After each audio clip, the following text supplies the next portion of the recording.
Agriculture is the backbone of Philippine economy, and farmers are the backbone of agriculture. Not only they enrich the earth, but they also have enriching stories worth to be told. In this special episode of Agricultures, we explore highlands and urban spaces of Davao region to hear the stories of Roquita de la Serna and Eleanor Cagape, teachers who ventured towards the labor-intensive world of farming. From nurturing young minds to growing seedlings in pots and lands, they show that service takes up the same root, inspiration, and purpose.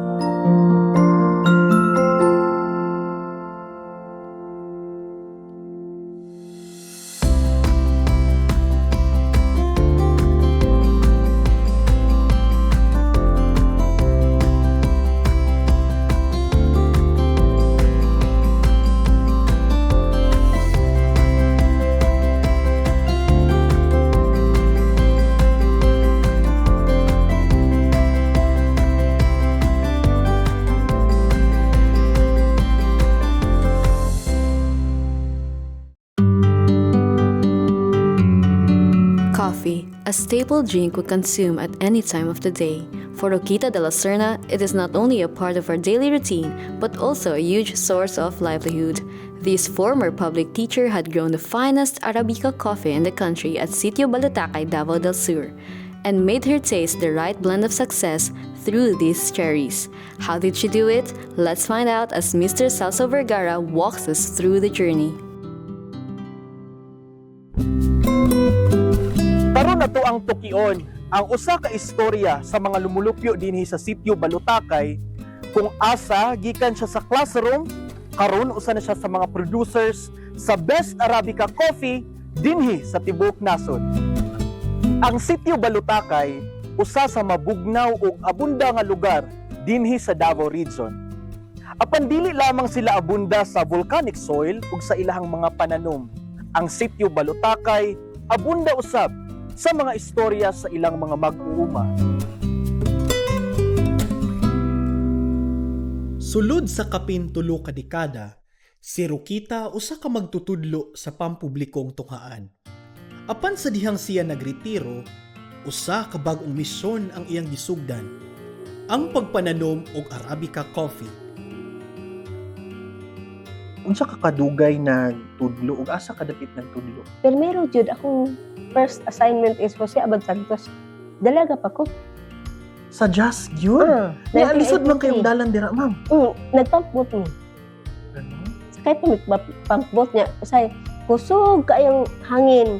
Nga ang balod, kusog pod. Tapos magtago mo sa kanang bukid-bukid. Dili pa may kaadto sa among station. Kaya magtago pa man niya. Pero enjoy. Nalab man ako ang pitching. Dili po agta ko retire kay ganahan pa man jud ko. Nahilak ko pag-retire na ko. Unya kay di man ko kabalo mag-computer.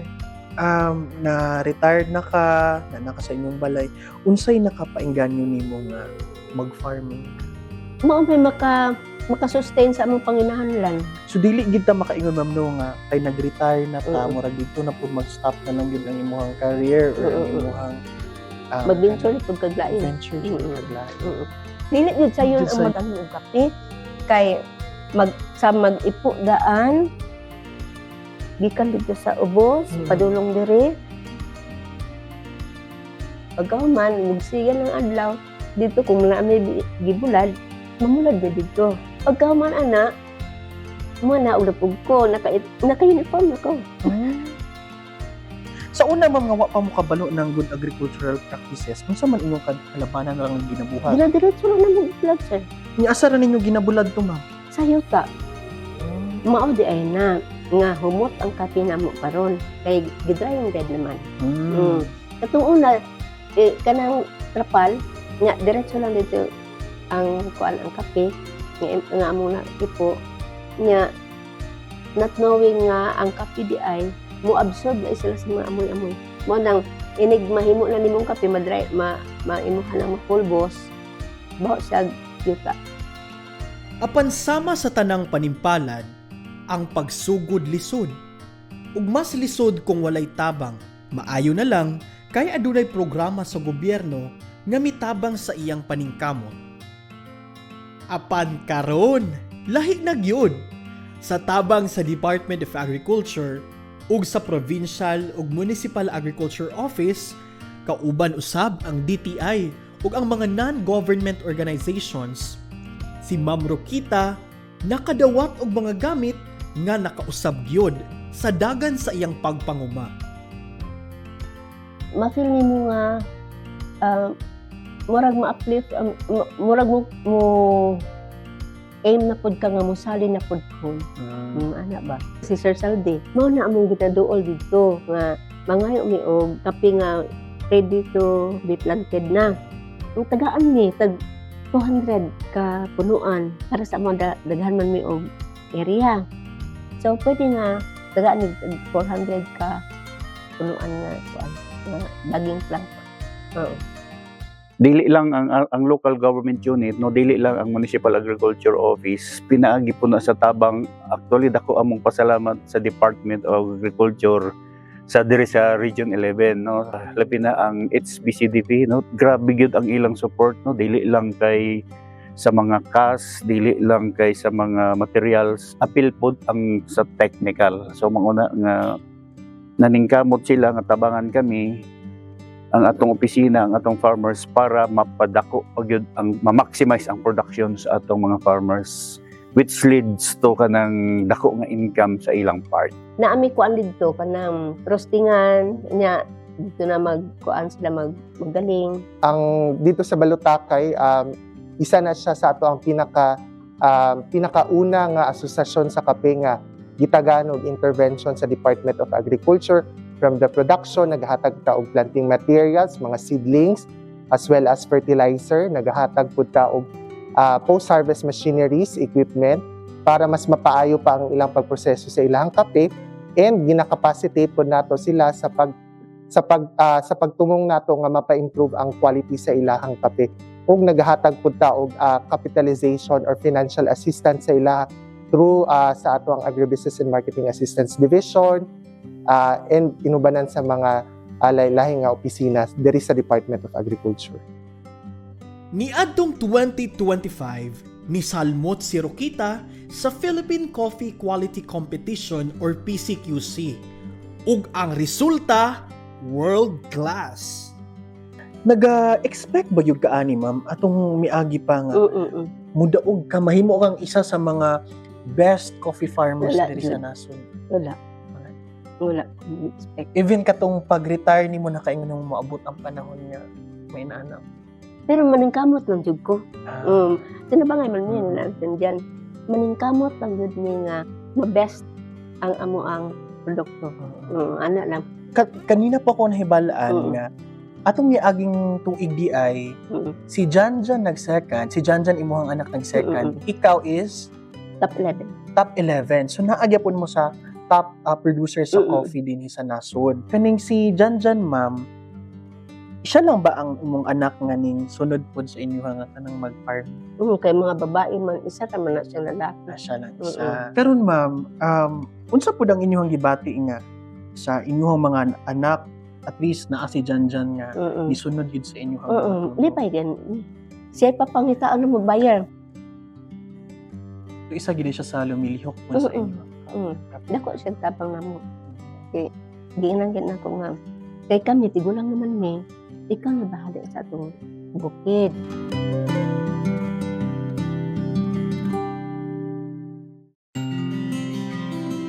Nauna man kag kadaog sa imong mama. Tama ba? Mga year 20, ikaw 20... 2021 at 2022. Oh, nata to nga. Imuhang mama, last year na daog. Unsa imuhang na feel ato dyan? Lahi magid nang nidaog ka nung ang imuhang ikaw ang nidaog, pero katong imong mama ang nidaog. Unsa imuhang na? Ay, di pa ko siro kay pamilya rong pugod ni sa. Maski pag kanang kana ganing kaubanan lang gay na mga farmers sa may madaog magmaya man misa isa ra mong migdungog gud sa. Murag naagay murag sense of community gyud bali. Bisa na og murag silingan or inana, murag kamo ra gyud yapon ang nidaog. Sa tanan nga naagian ninyo dyan, labi na sa imong parents, nya na inaani na inyong sitwasyon karon. Unsa imong mensahe Para sa imong mama, ay okay, pasalamat sir ay ilang anak sir. Ay ginasuportahan mo nila sa mga pag-eskwela, tagan nila kuyanan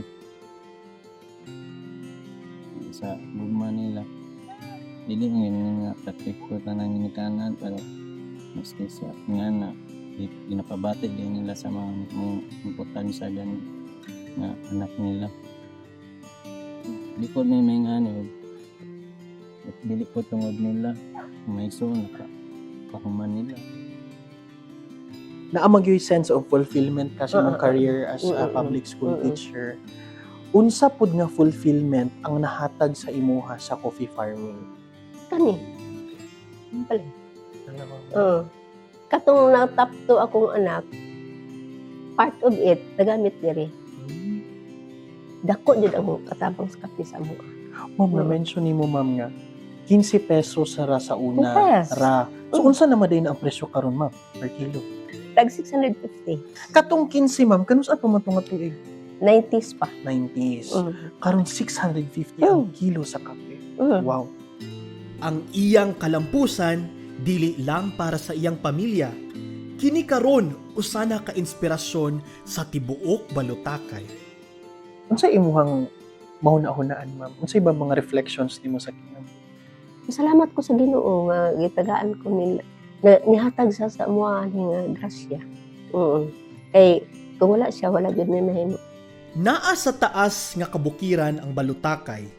Perpekto para sa Arabica.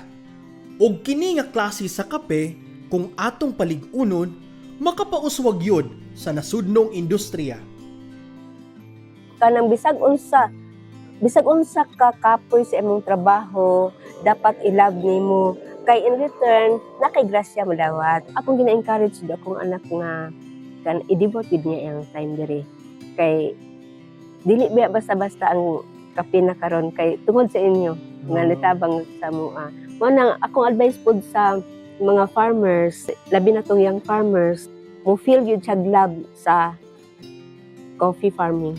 Lahi gyud nang nakay additional income. Dili gyud ka ta mawadaan og paglaom kay kanang niingon man si Lord nga lihok taw kay tabangan ka. So naglihok man ni.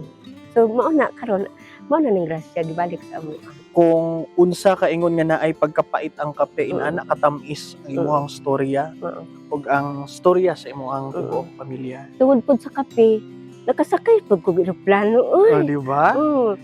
Nya happy kay ko ana kay kanang childhood pa nako na nga pangarap ng pasakay di ko unsa kay feeling anam sa kay eroplano. So kato tungod sa kape. From chalk to cherry, ang istorya ni Ma'am Rokita usa ka pahinumdum sa tanan nga walay sayo o ulahi sa damgo. Sugdi lang pinaagi sa pag-inom ug humot ug lamian nga kape.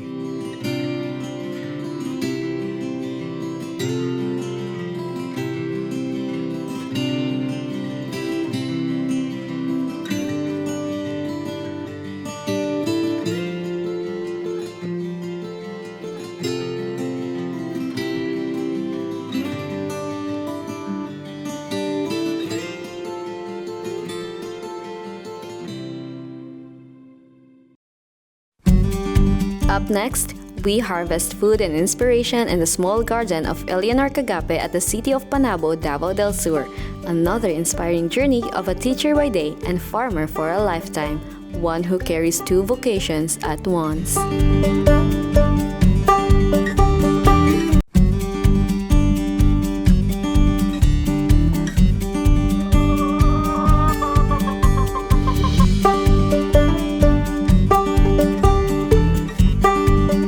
I have been in the elementary school for 18 years o mga 19 jud kay diri man jud ko nagsugod. And because ang ako ang baccalaureate is Bachelor in Secondary Education, major in Technology and Home Economics. Ever since nagunit na jud ko og EPP and GPP. First pila ka months akong teaching Murag muhilak di ko sir, pero yung igang nga, murag feeling di ako kaigang ba. I'm teaching, you have to wake up early morning. O para kuan na ka, manghipos, ani-ana niya. Wala may aircon sa room. Grabe ang struggle. Then again, with the help sa Ginoo nga, kaya jud nako ni Lord, kayahon jud nako ni kay wala na jud ko choice. Wala jud ko nagmahay kay I guess it is a calling. It is a calling for me na mahimo kong maestra because I really love mga bata. Kami sa akong bana, love na ginamo ang farming. Anak ko nga, gusto man ta mga gulay. And my mother also, vegetarian kaayo sir. Wato pilaminti sa balay, unsay gulay nimo dirinin. Lubati, mawa kay kuan, ana ba? Wa kay katong kuan, wala kay kuan. Ma-discourage man ko nga mo insyo, kay kuan bitaw no, ano di na ko siya tamnan nga. Mo ni iyang mga gusto. So, sige tanom niya. Ako na lang pong di landscape, baburag gitarong na lang po na ko og forma. Before mag-adto sa school and then life after 5. Pagkahuman ako sa school, diri na sad ko pag walay klase Saturday, Sunday, diri lang gyud ang ako ang daily routine from school and then after 5 p.m. diri na pud ko sa garden. Ang tawag sa imuhang kining micro garden nimo is Kagapes crisp greens, tapos hydroponics siya sir. Mo ni ato ang table type NFT, tapos na siya reservoir pag i-on nimo mo kuan lang yang tubig, then recirculation lang ang iyang style sir, naga-circulate lang siya sa system nimo. so bale lahi ni sa tong traditional nga mag-isa-isa jud kag buo ma'am. Yes, dili sir. So, Mas dili less lang. ang ato ang ano sir water consumption compared to the traditional farming. Nindot man pud gud nga kanang makakaunta og gulay nato nga kanang presko nya kabalo gyud ta og sa pagtanom unsay gibubo unsay gibutang well in fact kita makakaunta kanang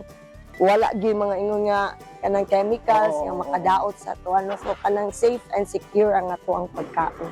Pagsugod nimo ani ma'am, diri ta man mo ninduta sa imo. Yes, vertical ni siya sir kay actually sir ang amo gid untang plano is magbuhat mig another isa ka greenhouse and then anak ko nga mo-consume siya kaayo og space. So akong gihimo na ko nga atuan na lang ning ikural tapos at the same time ato ang butangan og ingon ani so nahitabo siya nga na ingon ani na jud siya. Wala ko'y soil sir. Kokupit lang jud ni siya sir. Kokupit among gigamit sir because diri init. So dili kayo muinit ang ato ang tanom. So mao siyang mas better ang kokupit jud tanawag gwapa kayang Ang gamot no. Unya ang water ani ma'am unsay inyong ana mo ginabutang yes ana? po, nalang jud siya solution A and solution B sa hydroponics which is same lang gud gihapon sa ato ang ano sir sa plant kaya lang water based lang siya. Solution lang jud siya nga imong i-mix sa water para mao siya mga maghatag og nutrients. Kibali controlled ang ato ang nutrient ani kibali sa mao lang nga maka-harvest ta the right day nga gusto nato siya ma-harvest sa tama nga adlaw unya tama ko niya nutrient required dili para sa traditional na farming na kung mag-abuno ka dili man to niya ma-consume tanan. Nakahibalo ka nga finalist ka sa National Youth Gagawad Saka ma'am. Unsay imong gibati ato ma'am nga unta imong purpose naman kay makatabang makaingon ani. Sir, beyond grateful jud kay ko sir no. Kana jud ko nga ang Ginoo gyud ang nag-manage jud sa imuha sa ako ang kinabuhi kay wala man jud ko nagtuo sir uy nga maapil ko may anak kay ako nagtanom ra jud lagi ko. Moro jud nga nagtanom lang ko, the rest is all blessing na sa Ginoo kagihatag sa ako. So thankful ko sa community, sa DA nga napinaminti naga-support sa ATI, sa City Government of Panabo, sa among barangay mismo, and of course sa DepEd kay very supportive pud sa jud kaayo ang DepEd sa mga especially our SDS si Ma'am Jinky Ferman, very supportive and the rest of the chiefs si Sir John Yamota and Chief Eileen Anyunuevo. Sila tanan as ang amo po principal supportive sa kaayo kay napod sa iyang heart ang agriculture. Well, it's a huge impact for the entire SDO Panabo City, the pride and honor that that award has given our schools division office is really huge, and we're very proud of that accomplishment. And in fact, it encourages other teachers, even at the level of the SDO, to also do the same advocacy. And in fact, I am one of her clients. That is something that we are really truly proud of as an accomplishment in SDO Panabo City. We have one teacher who just started being an EPP teacher herself, Paningkamot pud mi nga ang iyahang nakatunan in terms sa agriculture ma-adapt diri sa eskwelahan, makatabang siya kay karon nangayo na pud mig assistance sa DA nga kung pwede hatagan mi og materials kanang pareha sa iyaha diha sa iyahang balay nga maka-implement pud mi diri sa eskwelahan. Siya man good example labi na sa kana nga gikan sa pagsugod, gamay ra baya na siya. Sa imuhang perspective, sir, unsay nahimong impact ni ini ngadto sa tuang mga komunidad? Dako kayong impact noon kay we have set an example that even in a busy life of a teacher, government employee, or even handling on a daily basis, she was a shimmering example nga pwede kayo nga mamahimong productive ang gamay nga lugar, and in fact she won on a national scale. Kani siya gud yang pagkadaugan dili lang gud ni para sa iyaha, para pud ni sa mga urban farmers kay tungod sa iyaha pwede di ay. Oo, pwede di ay maski unsa ka gamay na kay 50 square meter, 100 square meter, ma-maximize nimo imong area. Ang National Urban and Peri-Urban Agriculture Program target natong beneficiary is kung naadjud sa urban areas and peri-urban areas. So ang ato ang gina-promote na mga technology labaw na sa urban ug lain ng mga ginapanghatag sa other banner program is we are supporting yung mga new technology like hydroponics, mga mostly smart agriculture for the urban agriculture. So nagapanghatag ta og hydroponic system, greenhouse, mostly sa atong mga academic partners, katong ongoing research, then dili lang katong kinaraan na pamaagi na natin mga new technology na gina-adapt sa bagong farming. Ugi og consistency sa pagtanom kay usahay mahira jud ta kayo sa subo, di ba? And then pagkauman dili na dayon nato ma-sustain ang ato ang pagpaningkamot usay makawang lang kay nagsugod ra ta pagkahuman gibiyaan nato kinahanglan jud siya i-cultivate, nag-need jud siya og love care og time bisag gamay lang. Ganina ma'am, ang imong discussion sa imong mga pupils, katong series of events, pagkakasunod-sunod.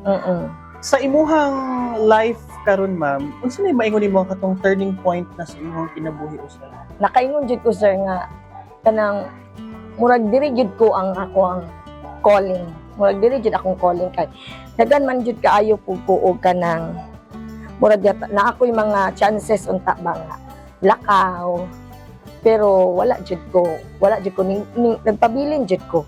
Okay, ang akong sayangan is tama ba ko nga kanang magunsa pa man ko dito for what pa man nga magkuan ko na ako diri, ako'y mga bata na ako'y and then makaya man ako sila i-raise. So mao na jud ko diri jud ko sa education and agriculture. Kini si Eleanor Cagape, usa ka magtutudlo, usa ka mag-uuma, usa ka ehemplo nga ang kalampusan walay limitasyon basta aduna kay determinasyon ug kasing-kasing.